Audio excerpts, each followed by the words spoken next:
Hey guys, Dave from Nerdarchy, for nerds, by nerds, and today I'm hanging out with Olga. How do you pronounce your last name? Last name is Drebas. Drebas. Drebas, yes. Drebas. Well, welcome and thanks for coming on with me today. I really appreciate it. I'm a Yeah, huge thank you. fan of your work. Yeah, I discovered it when Cody had reached out to you about doing character portraits for us for Uh-huh. the dice game, and you like totally like hit it out of the park. Yeah. So, how are you today?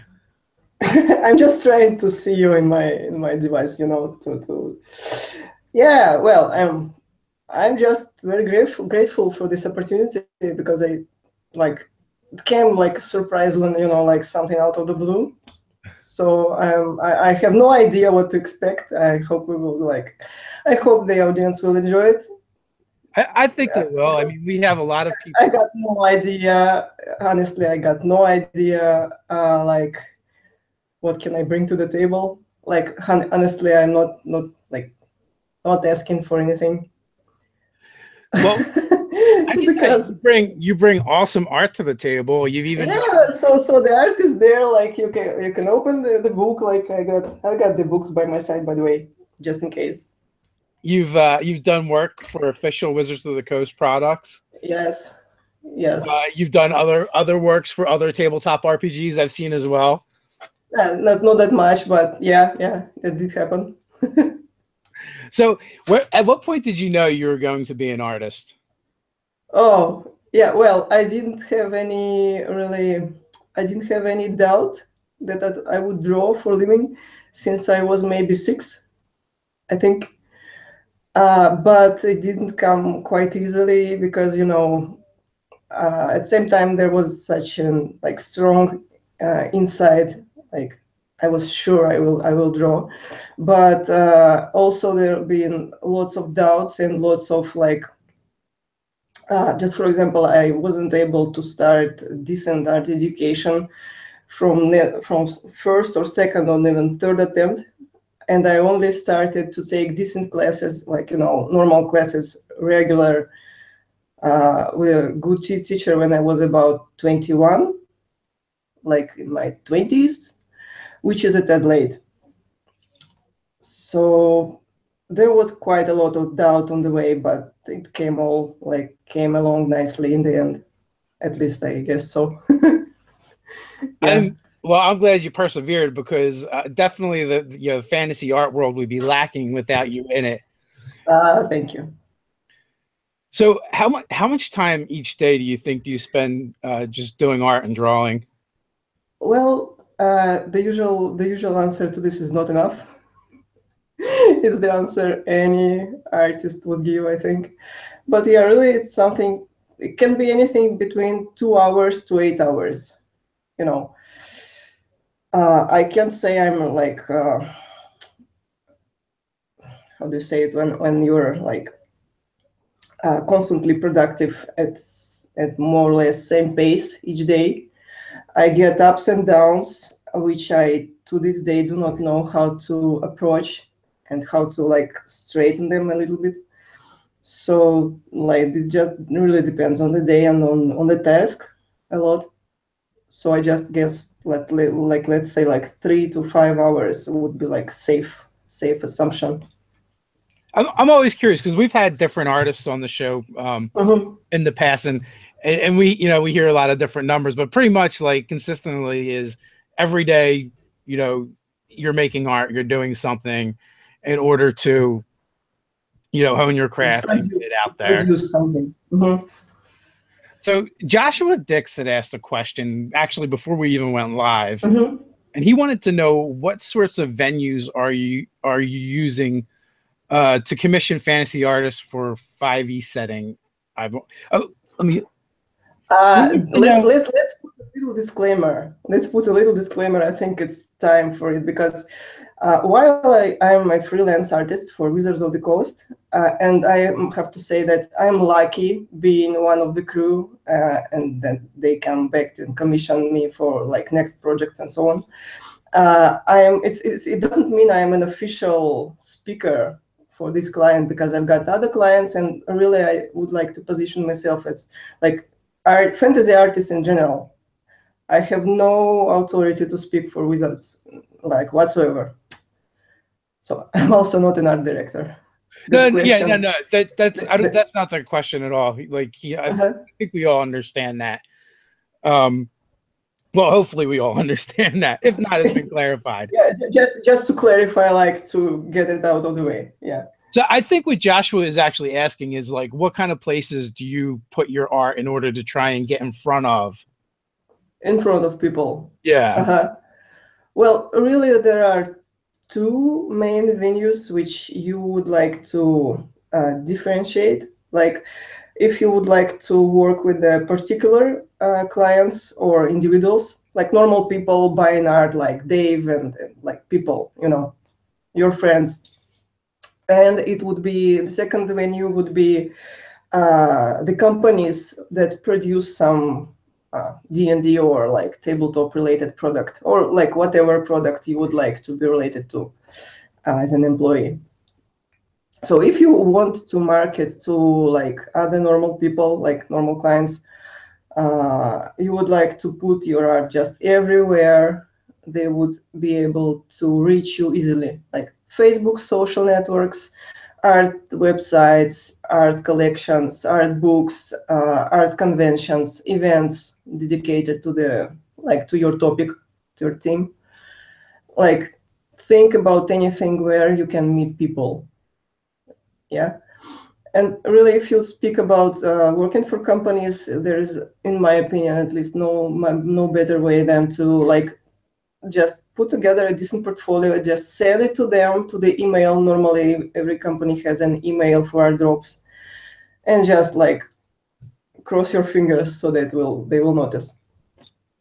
So what I'm hearing is send out your portfolio. Yes, yes. You know, networking is always important, and just get your stuff everywhere where those people, where people would be looking with that style of art that you're trying to. I mean, why did I say to differentiate, to put the difference between these two big categories of clients? Because the work with them is very, very different. Like everything is different, you know, their financial possibilities are different to begin with.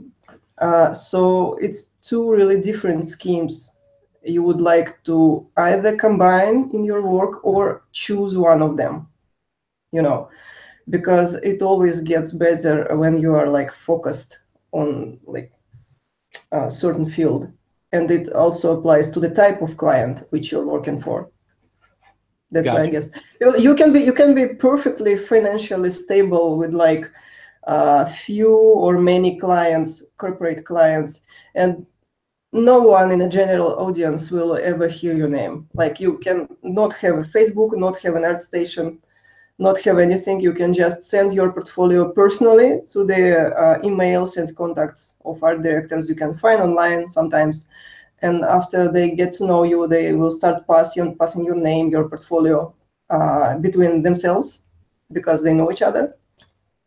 So, and the general audience of the Facebook and DeviantArt and websites will never just see your art anyway. I know plenty of like colleagues who just don't even market themselves online, you know. How long did it take you to kind of break into the industry? Well, for me, it took like 3 years, I think.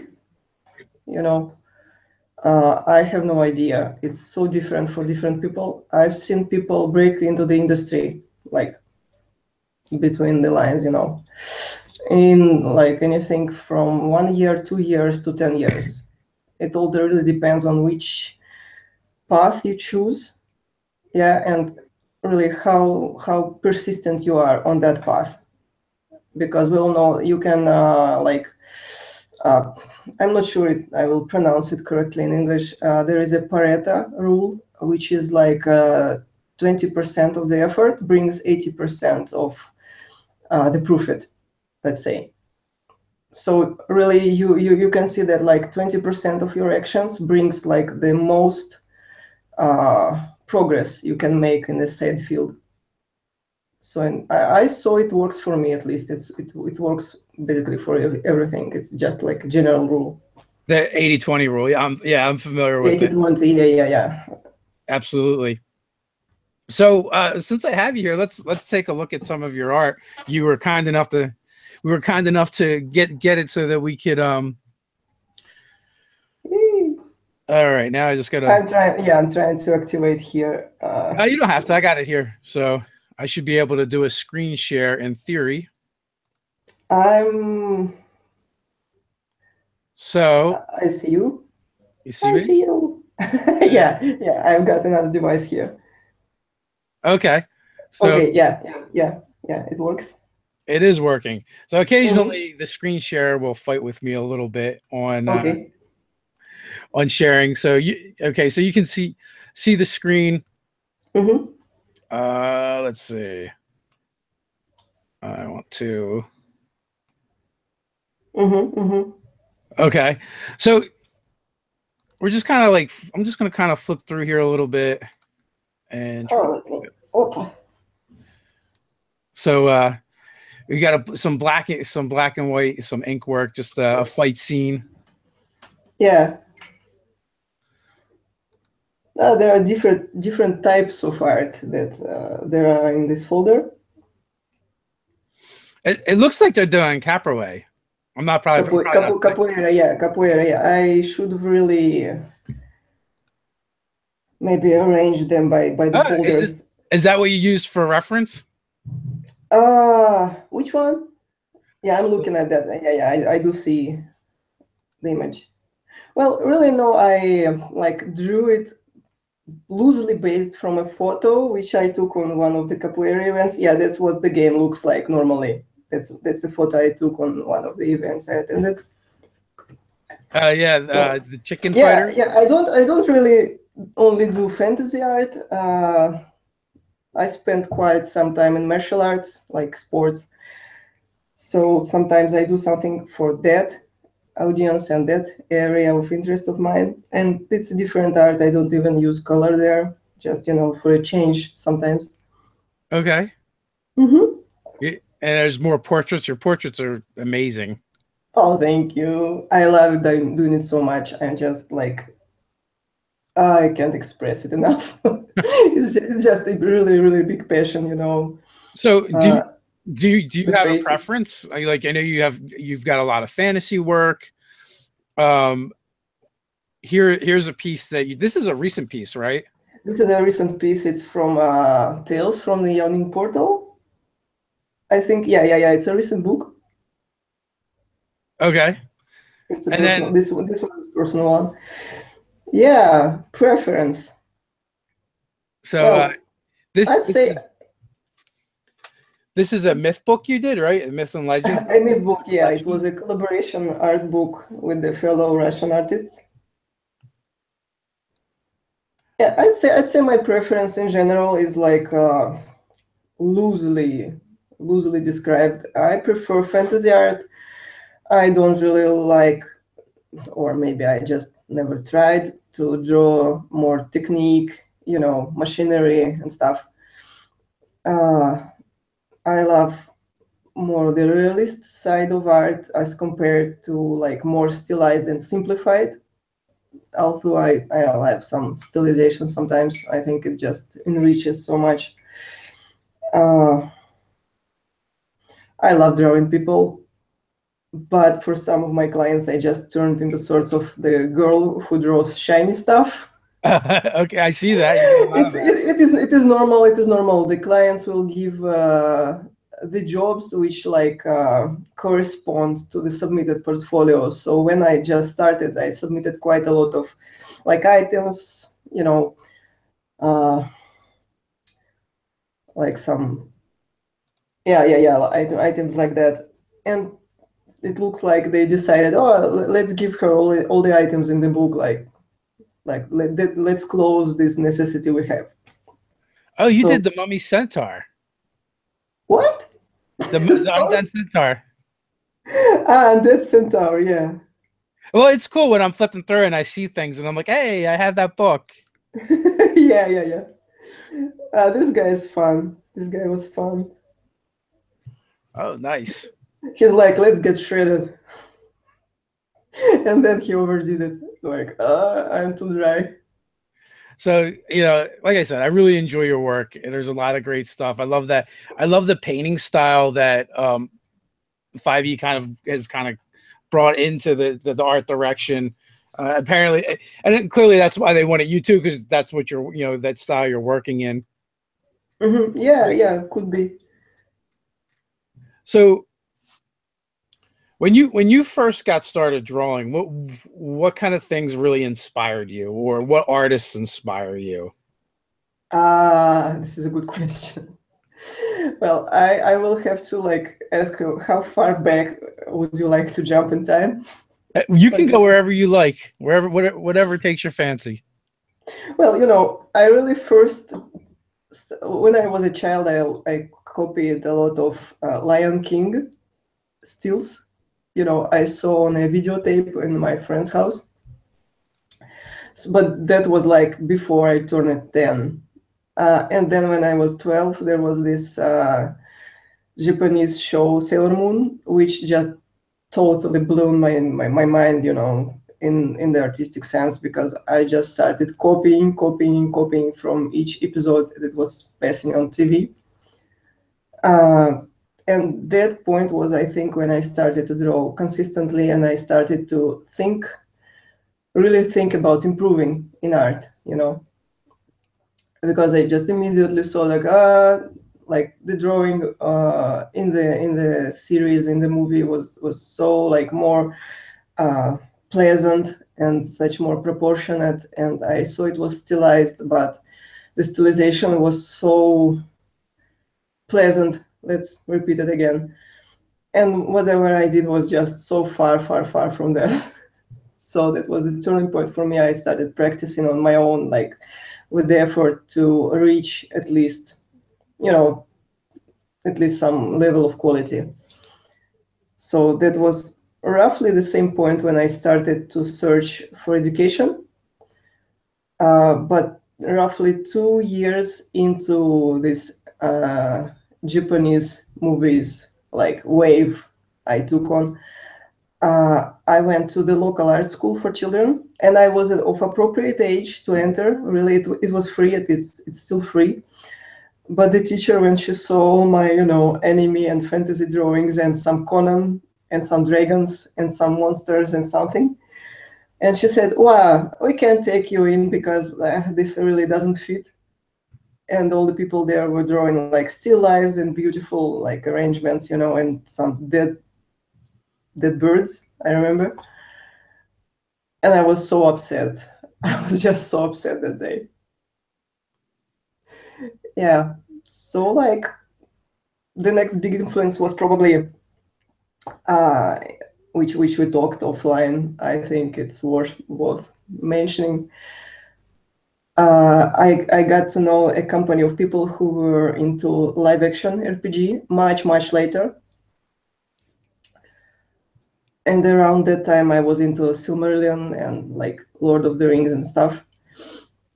And I'm really getting mixed in the time, because I don't really remember when happened what. But at that time, maybe I was 15 or 16, a friend presented me with a CD. It was the pre-internet era. And a friend presented me with a CD with lots of fantasy art from abroad, which was apparently ripped off the internet by a person who had that at the moment.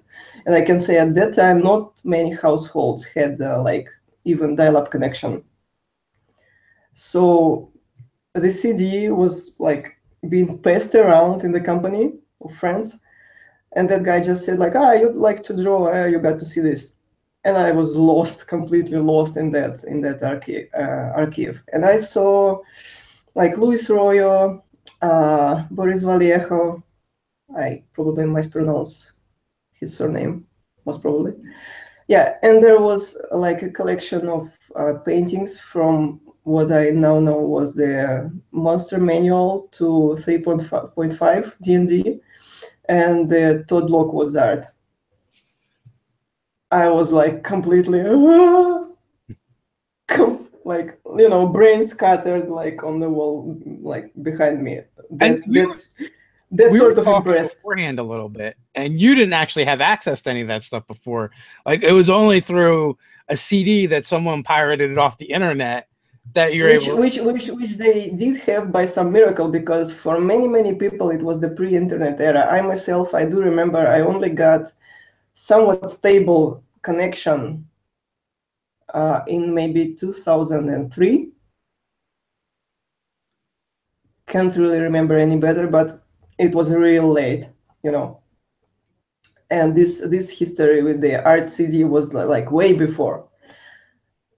So yeah, that completely like blown my mind away. Like, wow, this is what I want to do. I thought it's so beautiful. It looks good till this day. It's just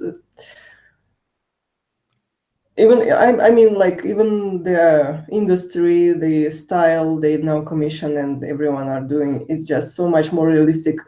It had some sort of like soul in it.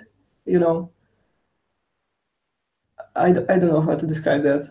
It's just something you see, you cannot even forget after you saw it one. Yeah.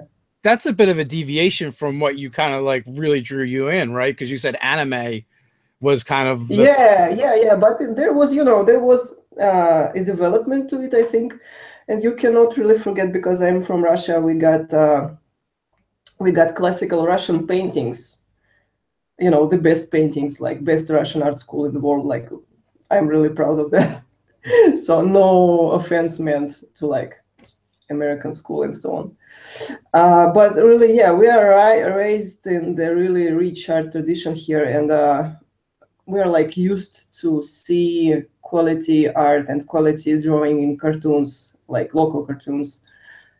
And like, I think for me it was like a logical progression to a more realist, like from anime to a little bit more realist but still stylized fantasy art, then to realist fantasy art.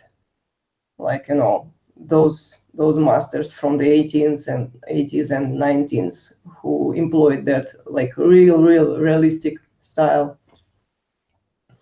So it just like soaked into the prepared soil, and the only thing which was really new for me was really the topic, all the fantasy flavor that it had. It was just so different. So Zarev Gaming has a question for you. Any advice about character design? Like, what is your process when coming up with a character? Oh man, I'm awful at character design. I'm not really here in the place to give any advice. Well, at least I think so. Well, I think you're way too humble.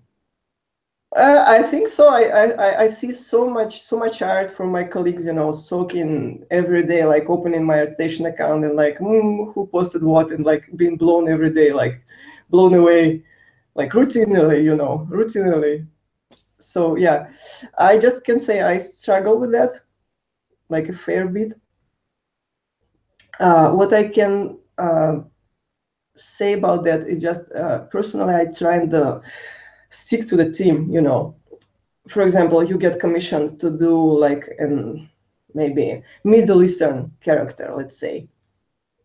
So you will want to research the face types, obviously the clothing from the time that is appropriate to your character. You would want to see what they eat, what they like, what they can have, like their equipment, like all of the surroundings that your character belongs to, and then you can start building from that. I think it's really a basic approach, like the most obvious, because when it comes to mixing the styles, for example, you want something like post-apocalyptic culture which lost access to metals. Let's invent it, from scratch. You will want to research similar cultures which surely existed like before in the real history, which didn't have access to metal and such materials, and you would want to see what did they substitute it with. and maybe they will not have any certain items whatsoever because there is just no way to produce them. So yeah, my advice would be to do like lots of research and then try to build on top of that, like employing your logic, you know. So yeah, no magic advice, you know, to become like character designer. So it sounds like you try and like pin down, what would be kind of like a real world analog for that character, and Yeah, research what makes up those people. what makes up, you know, it normally is like mundane questions like this person, this character, whatever fantasy they might be, whatever like strange their background and life and so on, you would like to see like what do they do in the morning, the first thing in the morning when they like get up, uh, like how do they protect themselves from the weather conditions, do they need to, like these sort of questions, because I think it's really difficult, to make something believable, like, you know, from zero. Not it's like a blank canvas problem just in character design, you know, the blank canvas problem. And to start filling the canvas you have to start asking questions, and then maybe the answers will come, which will help you to draw something like believable or at least entertaining, you know. Well, that's actually really good advice. It's, you have a blank canvas, and the first thing you start with is asking questions. Do you have a Yeah, question? Do you have one particular question that you ask yourself first? yeah, well, you know, when literally drawing or making character design, as the question goes. So, what projects do you have that like that you would love to work on? Do you have anything like in mind, that like a goal? A goal. Well, the real goal is to make something of my own, you know, because the strategic goal would be to ultimately, well, obviously become like a better service uh, producer. No, well, like to become a better person to be hired, like better artist for my clients, like faster, more quality, like, you know, easier to work with and so on and so on. But that would be really the development in the same field. So I would like to ultimately, maybe in like the scope of few years, to jump to the different field, which would be to develop some kind of product of my own, which would just sell itself, and I could like develop it further. Yeah, because artists and independent artists will not get like the pension support, you know, working age, So like you, in your losing mind, lots of English. you know what Yeah, that product looks like? Like if you had a blank check and you could make the product that you wanted, what would that be? I think I would make a book of some sorts. I think. Well, really, it's I can come up with a list of ideas what I would like to do, because really it all doesn't start with the actual product. It all starts with the people you want to market this to, I think. Just for example, we're talking about D&D fans and tabletop fans here, and like I would like to ask you guys in the chat, and you, Dave, also, like what I as an artist could bring you, which you would like buy for some reasonable price, which would make your life better and like more, and your games more enjoyable, and so on. I don't really ask you to answer like right now, but this is the kind of question you want to ask yourself or ask your colleagues and friends in said field, serve, and see if they have any needs they don't even yet know. This happens, and just build from that, because since I'm in this community and several others, this automatically means that I'm interested in the topic.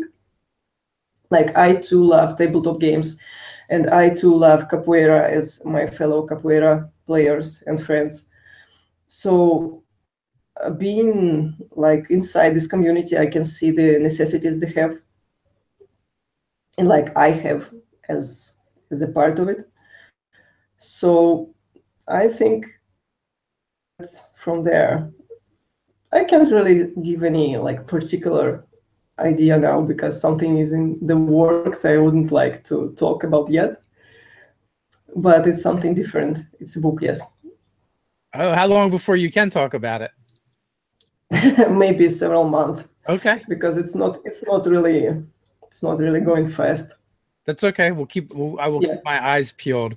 So you Yeah, said you like drawing people. Do you like drawing animals or monsters, or I mean, you have lots of objects and items in your portfolio. So like if you could just draw for the love of drawing, what ends up on the canvas? If you like just set me loose, with the free time. Yeah. Well,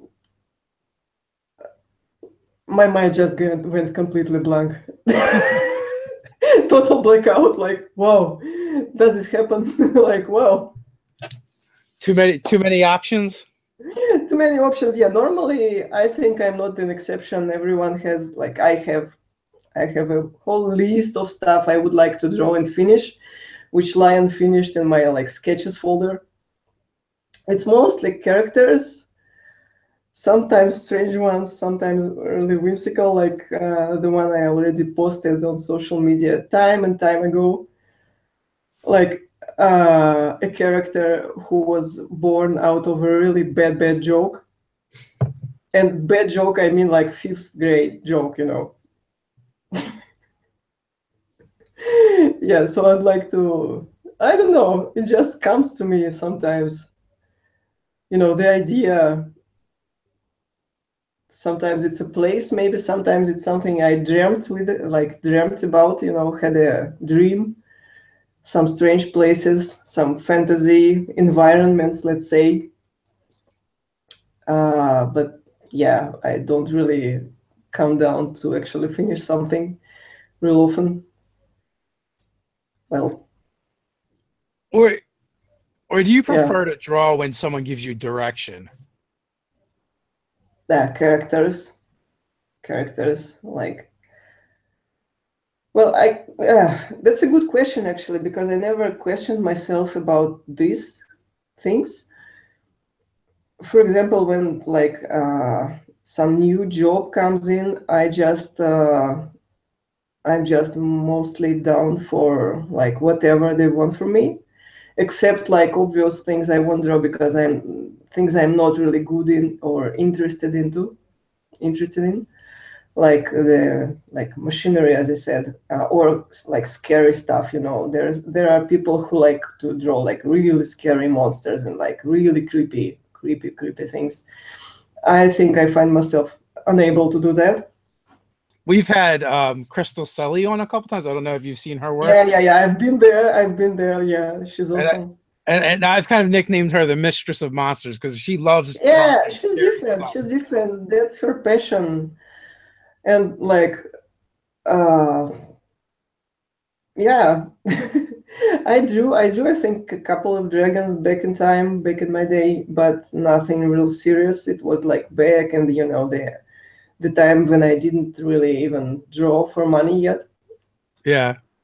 Yeah. So I can say I'm interested in doing whatever I'm doing, like with quality. Inside this realist line of art, and yeah, that's it. I can't really say the items really are just easy, to execute, and there is no such problems as you get with the characters. Like your character needs to be looking like someone exactly, or like the expression sometimes is a little bit of struggle, so you don't get that with the items. So I can't say really that I just draw so many still lifes because I just really like really like to do that. It's just because it's just, you know, comes naturally, and it's not a hard task to do. So it just comes out like good in terms of, you know, time investment and the pay I get for the gig.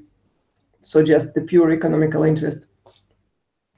Like I know for us, when you did the Save or Dice, and for people watching, I know some of you guys watched that as well. You just had us take a couple pictures of our faces, and Yeah. then maybe some like reference pictures, and a description.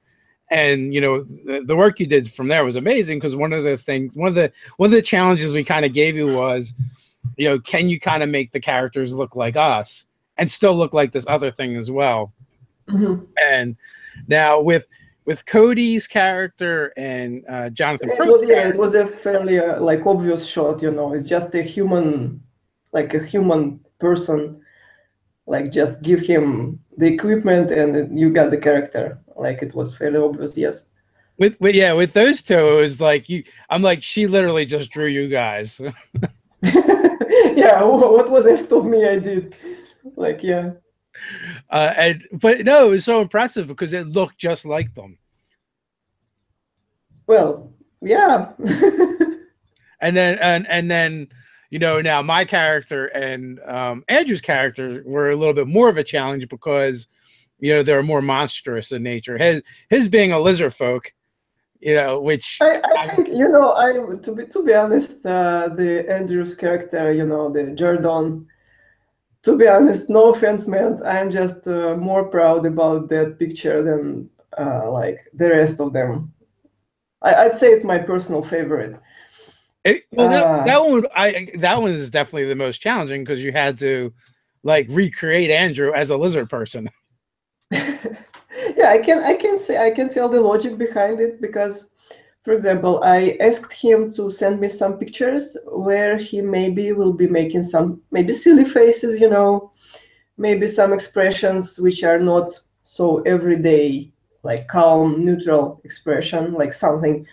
And he sent me pictures, you know, with his tongue sticking out like this,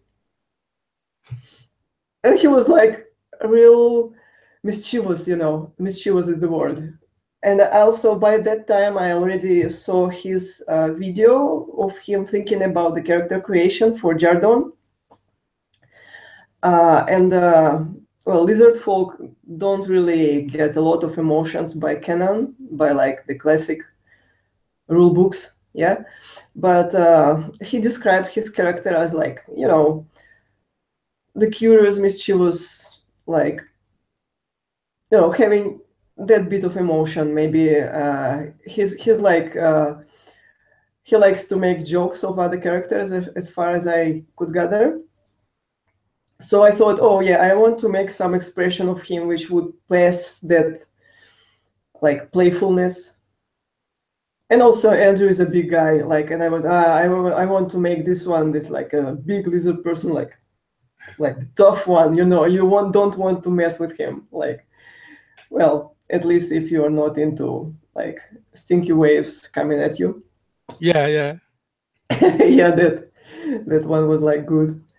Yeah, so I just wanted to go through the expression part, and lizards really don't get a lot of expression. Yeah, so I literally only had his eyes and his like tongue and his mouth to operate, because he can get a lot of wrinkles and stuff.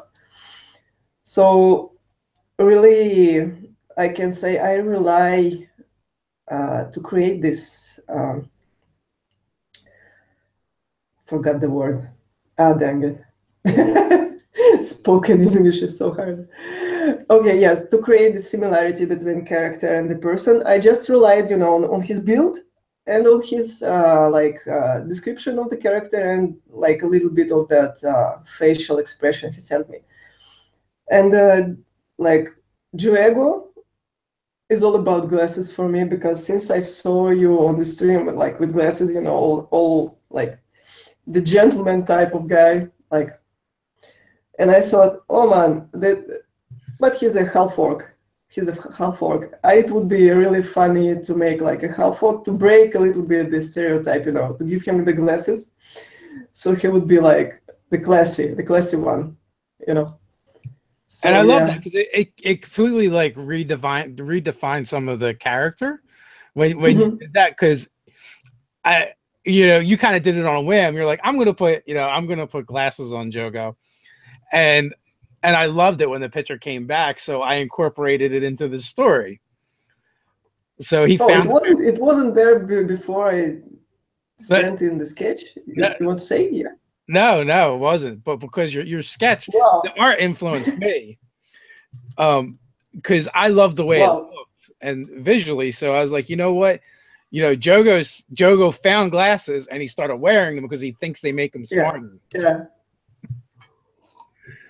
I think it's really amazing. I like, you know, what I really like in character work, the character jobs I get, is like, what makes the person different, what makes a person beautiful is like, I think it's the little imperfections, because we all are so used to like classic canon uh, archetypes, let's say archetypes, like the big bulky warrior, like the badass mage. I know everything about magic, like that. And then when you twist that and you just get something different, and suddenly it takes life of its own, I think it came out really nicely with Jogo, because the character has so much charisma. And actually, I think he's got quite a high charisma, doesn't he? He's Like got like a 12 or something, not super high, but like normal, like around normal. slightly above average. Uh-huh, uh-huh. Yeah, but really, I want to say that character-wise, I think his stats should be higher, because his charisma is just like it shows through, I think. Well, that part can be a little bit difficult matching up the role playing to the numbers and stuff. But he's just that character for me is just a lot of fun to play, and It's because fun. he's It's a little fun, yeah. bit silly and not quite as serious. But we have Robin and Olive for the to fill those roles, and then Jardone. Mhm. The coolest thing about his character is that he's the least human of us, but he's Mhm. a lot of times shows the most humanity. I think so, yes. I think so, yes. Jogo really, I see him as, the father figure of the group. Well, together with Jardon, they like share this archetype for me. But Diego like got it in more fun, like, light-hearted way. Like, oh, you got to eat soup. Like, eat the soup. Uh, Well, yeah, absolutely. I guess I never thought him as I saw him as a father figure, but you're right because he's like a caretaker. He's always trying to take care of. he's a caretaker, yeah. I'm having some tea here. Let's ting That's ting. okay. What time is it there? It's 7:43 in the evening, obviously. So, Yeah. guys, I want to jump into the roll call. If you want to chime in and let us know where you're coming from, we'll keep chatting away and while you do that. Yeah, So, let's see. how long have you been working professionally now? For what? Sorry? How long have you been working professionally now as an artist? Professionally. Oh, well, I can say I never worked in McDonald's. I never been serving burgers for living. I've been drawing for living for maybe 8 years by now, I think. But I can say the things for me only started to come together like financially only recently, maybe in like most recent couple of years, maybe 3 years, because there was I've always been drawing for a living, but I passed a long period of taking really strange jobs, like the jobs I wouldn't really want to publish, like anytime, like for local clients are not real good, and it's not only my opinion. Local, I mean Russian, because they never have the budget which will pay for your effort. And I could as well just have arranged some sort of like side job like as a barista, as a waiter, as something. Maybe I reckon right now, because it could pay even more that I've been making all the time, you know. So yeah, it's been a long time already, but I only can say that only recently I feel confident, you know, about my future. Well, as much as a person can be confident about that in our time, like that. Well, you know, the takeaway that I get from our conversation is, you know, perseverance and just persevering and keep doing it and you know, keep working at it. And it sounds like what you've done. And you know, in your mind, you also have said that you started late as far as your as far as formal training as well. So, you know, I would hold you up as someone for other people to look up to and say that, you know, these are the things that you've overcome, so other people can do that as well. So I actually can say I've seen like quite a lot of examples in my colleagues, people who overcame far, far more serious obstacles and are far more like far more well established by now, like at the present moment, including people who are younger than me and who have started later than me, you know, to develop their skills and to try to enter the field, whatever field they choose, you know, from our profession. So yeah, I can say I'm like I could be an example maybe, but I'm not like the best example, and I'm not really even close to the middle line, you know, of people which I know who like moved from different cities to get their first jobs. I was lucky enough to, you know, to be born and raised in Moscow, which is the capital, which got all the best possibilities. Uh, I can say I never had to pay rent for the place where I live, you know, because I'm lucky to have like the place to live for my family.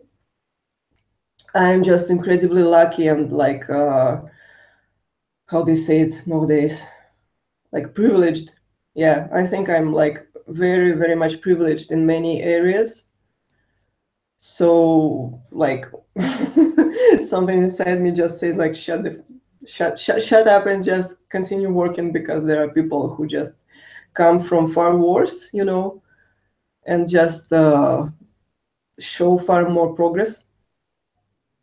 Not trying to belittle myself. It's just the fact, you know. I won't give names, but there are just lots of names. well, your work is fantastic, and I Oh, don't. thank you. Yeah. You're You're very humble. I'm going to jump into the chat and see where people are coming from. We got I grew Like, some from San Francisco, California. We got uh-huh. Todd in Dallas. Patrick is in Sweden. We have Sweden. Luciano with Ghetto Stabulous. We have Uh-huh. Jay from Portugal. Circleville, Ohio with Geek and Undies. We've got Tampa, Florida with Jose. Zaref Gaming is in Redicio, New Mexico. The OZ's in the house. It's 3:45 in the AM with Raven. Oh my God. It's Yeah, we've got we get some night owls. Santa Barbara, uh-huh. California with Sean. Regilio is in California, normally in Utah. We got Uh-huh. Jamia in England. We got Rio Rancho, New Mexico with Shalander.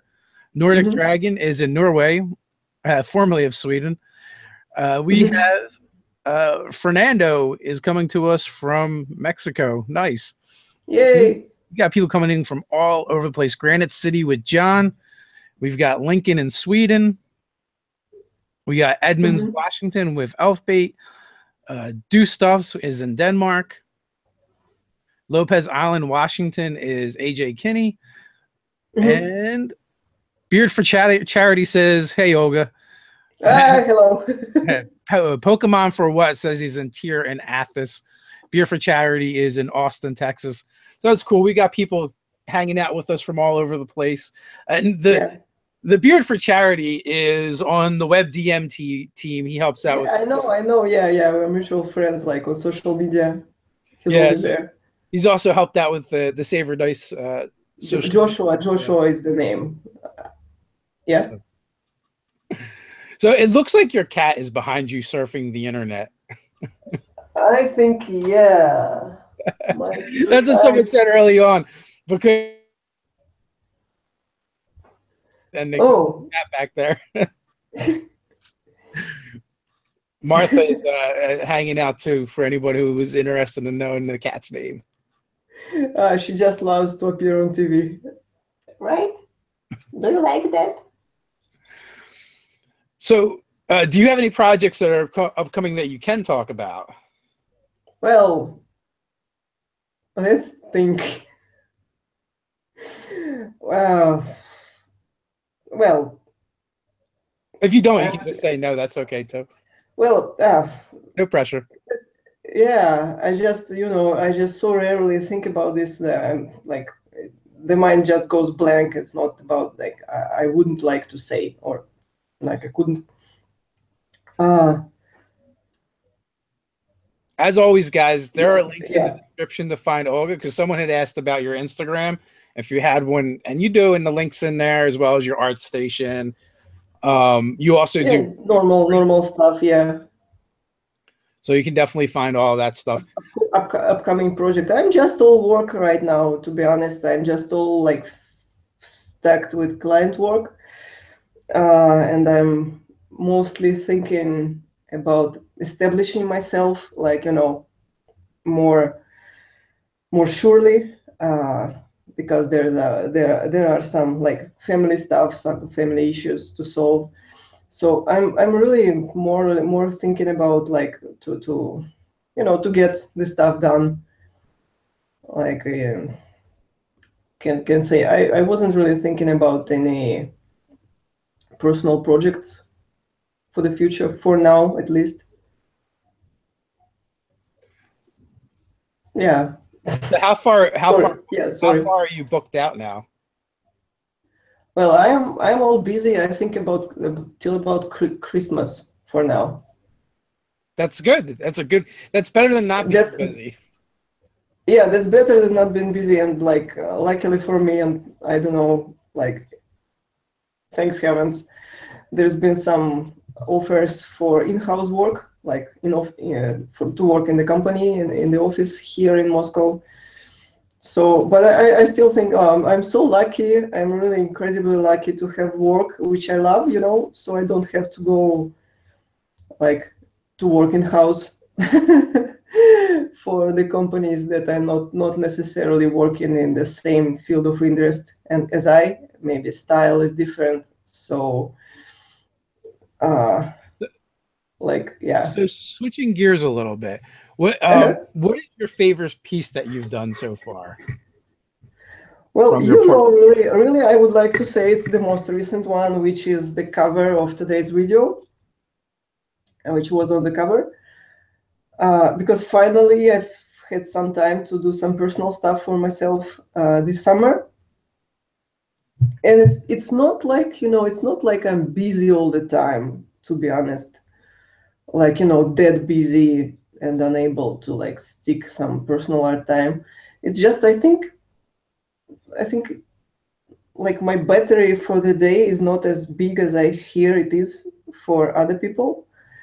So I just sometimes just can't get as much stuff done during the day as I would like to, as I think some like theoretical other people manage to do.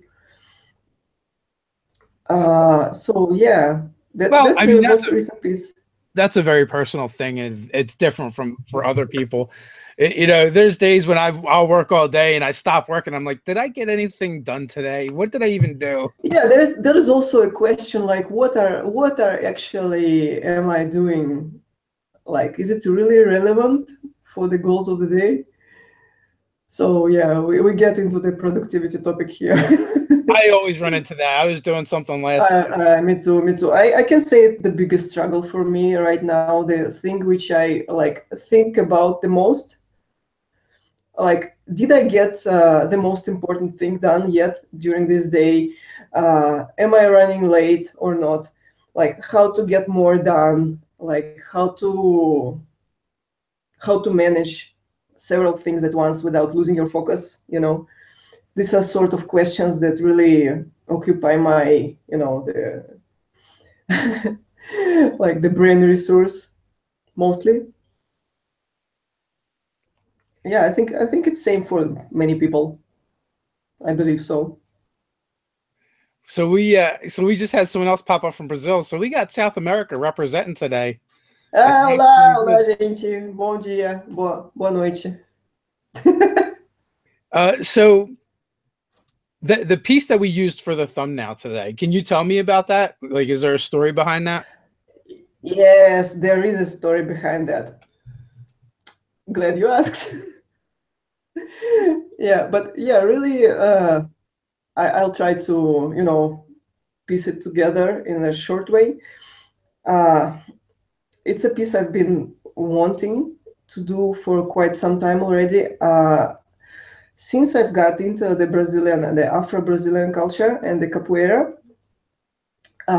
there was this interest in the African mythology, which black slaves brought to Brazil, when they were brought there forcefully. And it really is still to this day a big part of Brazilian culture, yet underrated and many times like I forgot the word again. So yeah, I'd say the culture nowadays goes underground because it's being persecuted, which is like a real strange thing to happen in a country which has like more than 50% of mixed or like African population. I mean, genetically, they're all Brazilians anyway. So I've got really interested in that, and I wanted to paint something that would represent that and try to portray one of the characters, let's say characters, deities from this mythology. And surely I would like to portray him in a way that would match, the lore, the mythology, the sources. So I did like some research. I can say like I did a good research, but at least did some research on the topic and tried my hand at that. And luckily, at the same time, I think it wasn't just like such a fun coincidence. This invite came in to participate in this art book with my fellow Russian colleagues. So the topic was just asking for that sort of artwork, because it was like interpretation of legends and myths of the world.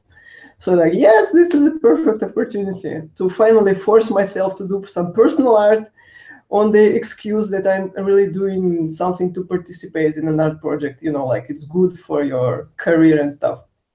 So yeah. So who does this character represent? You said this is a character from African mythology. Yeah, is it one of the it's a deity. It's a hero? Like a spirit. It's a spirit. The name's Eshu or Esu. He's like a messenger spirit and like intermediator between human world and the higher world of the gods. At least that's how he's described in the sources. He's been curiously and surely mistaken for a devil figure, like the devil figure by the Christian missionaries, like when the slave trade began. But he's really so much more than that, because there is no black and white thinking in this mythology of theirs, or in these African legends and the systems. Eshu is really, from basically what I could understand, not being there native to the culture, is a sort of representation of our mental force and our like spiritual labor to achieve the higher spiritual state, because he's like the figure who begins any sort of spiritual service in that religion. And they say you cannot really reach the gods or pray or be heard before you like show your reverence to him. What I'm trying to say is that if we take if we take the gods and this higher spiritual beings as the representations of like a higher human state of mind, you know, more developed, maybe more like the next step we would like to take as an evolution of the species, you know. So this character for me represents the current work we have to do to reach that state. Does it really even make sense? No, it does. You know, he's the intermediary between the, you know, the higher world, the divine, and the mortal world, and you have to accept him before you can even. Yeah, you have to accept him, and you have to like show him your respect and reverence before you can reach like the next level, be heard by the next like higher beings. Now that almost sounds like a Jesus figure. Yes, yes, and he's neither good nor bad, you know. He's like he was represented beautifully in a film. The film based on like the time of soon after the abolition of slavery. So he was beautifully represented as sort of a guide figure for the main character, who makes the main character leave behind his pride and his like lower nature and his like lower, let's say, not instincts, but like, you know, lower sides of his ego, and to ascend to the higher state, which basically made him like a legendary figure between the Afro descendants of Brazil. I'm really struggling to explain the concept behind that. You're doing fine. Yeah, yeah. So he's like, you know, the guide, spiritual guide, who neither punishes nor shows any. The words are escaping me. Just so kind of indifferent.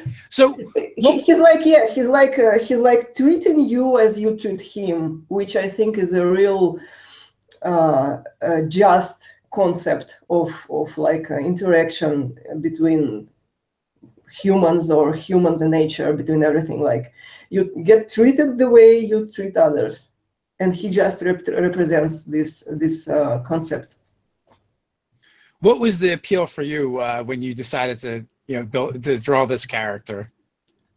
The sheer badassery. One more time, pardon me. He's just like, you know, apart from all of that, like the spiritual guide and stuff, he's just like a trickster figure, and I just liked the way he was portrayed in the written sources. And there was also sources that named him as, you know, the person who really gave the art of writing to people, teaching them like the better ways. So he's also like a Prometheus figure to the African mythology. And I don't know, I just wanted to paint something like some strong character, which like strong, neither good nor bad vibe. Like, you know, controversial. He's really controversial like that. You totally did him justice, I just want to say. So yeah. we're a little past the hour mark, so we're going to wrap things up. I want to thank you for coming on, and thanks for everyone. Thank you so much for the opportunity to talk about the art a little bit. The people. Anytime. So if you ever have any projects coming up in the future you want to come on and talk about, feel free to. So thanks everybody for hanging out with us today. Thank you for being here, and until next time, guys, stay nerdy.